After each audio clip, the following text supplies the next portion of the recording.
নমস্কার, আমি চন্দনা। আপনারা দেখছেন চন্দনা রেসে। বিভিন্ন কারণবশত ভিডিওগুলো ঠিক টাইমে দেওয়া হচ্ছে না। অনেক আগে ভিডিওগুলো করা থাকে, কিন্তু একদিন বা দুদিন পর পর দেওয়া হচ্ছে। তো আজকে হবে শালগম দিয়ে আর আলু দিয়ে মাছের ঝোল। তো দেখতে থাকুন। ভিডিওটি ভালো লাগলে অবশ্যই লাইক, কমেন্ট আর শেয়ার করবেন, আর আমার পেজটি অবশ্যই ফলো করবেন। তো চলো, কড়াই গরম হয়ে গেছে, আমি তেল দিয়ে দিচ্ছি। আর আমি মাছগুলো নুন হলুদ দিয়ে মেখে রেখেছি, আর এটা হচ্ছে পার্শে মাছ। মাছগুলো ভেজে নেব।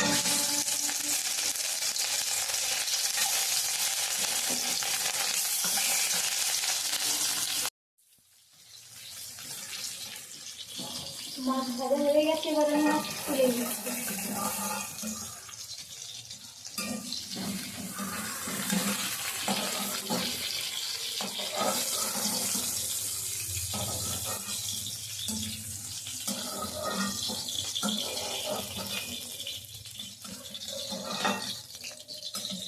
দেখুন, মাছটা আমি ভালোভাবে ভেজে নিয়েছি।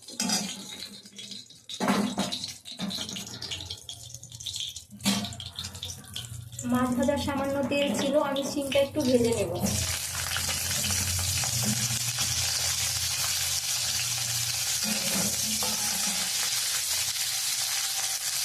সামান্য একটু নুন দিয়ে দেবো। শিমটা আমি ভেজে নিয়েছি। ওই তেলের উপরে সামান্য আদা দিয়ে দেবো।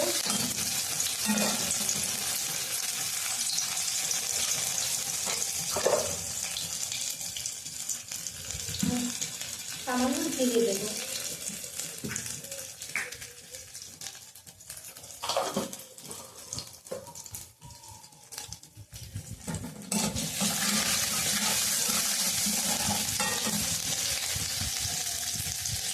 আর অল্প চেরা কাঁচা লঙ্কা দিয়ে দিলাম।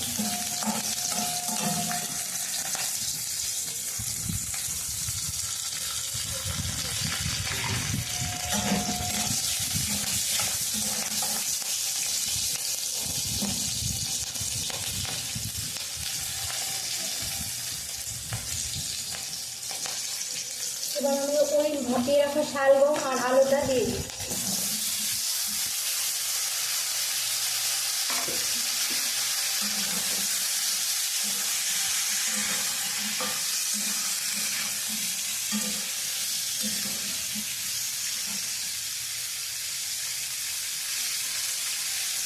নুন দিয়ে দিলাম।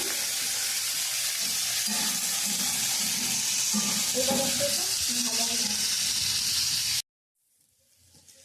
সবজিগুলো আমি সামান্য ভেজে নিয়েছি, এবার ওই ভেজে রাখা শিমটাও দিয়ে দেবো। যেহেতু আমি মশলা দেবো, তার জন্য শিমটাও দিয়ে দিলাম। হলুদ গুঁড়ো দিয়ে দিলাম।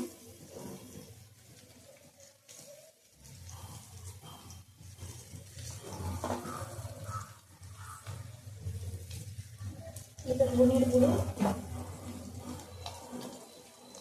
আপনারা যে যেমন খান ধনের গুঁড়ো তেমনটাই দেবেন। আর কালারের জন্য সামান্য শুকনো লঙ্কা।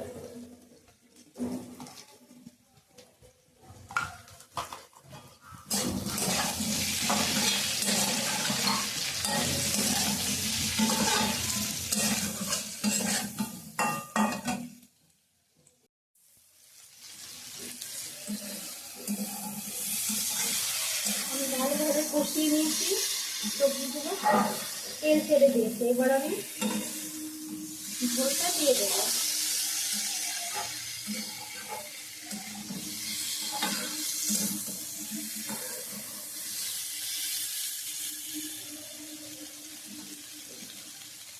এবার আমি ঝোলটা দিয়ে দেবো।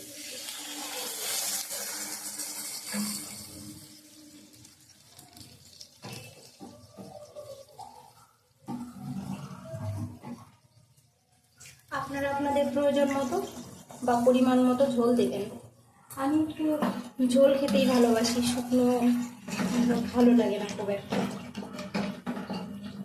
আপনারা কে কীভাবে খান বা ঝোল খেতে ভালোবাসেন, কে কে খেতে ভালোবাসেন অবশ্যই সবাই কমেন্ট করে জানান।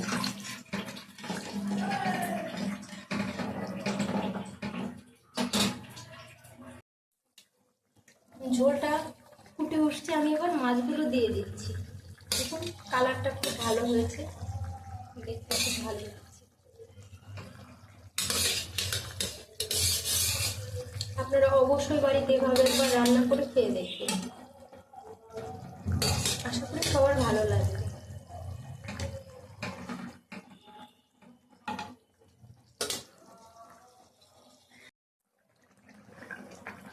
মাছের ঝোলটা হয়ে গেছে, আমি এবার ভাজা জিরে বেটে রেখেছিলাম সেটা দিয়ে দিচ্ছি। আমি জিরে কখনো ভেজে গুঁড়ো করে রাখি, আবার কখনো বেটে রেখে দিই বেশি করে, 1-2 দিনের জন্য আর কি। যেটা এটা কালকে বেটেছি, আজকে এটা দিয়ে দিলাম। তো আপনারা কে কীভাবে করেন একটু জানাবেন। আর দেখুন সব সবজিগুলো সেদ্ধ হয়ে গেছে ভালোভাবে, সিম, আলু, শালগম সব সেদ্ধ হয়ে গেছে। জিরে বাটাটা দিয়ে দিয়েছি, এবার আমি নামিয়ে দেব।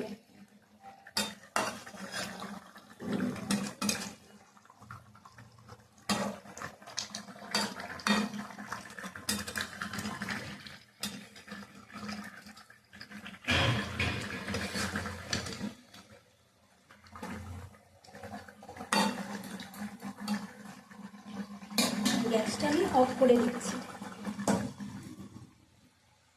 রান্নাটা কমপ্লিট হয়ে গেছে। যারা তখন কষ্ট করে ভিডিওটা দেখেছেন তাদের সবাইকে অসংখ্য ধন্যবাদ। ভালো থাকুন সবাই, টাটা।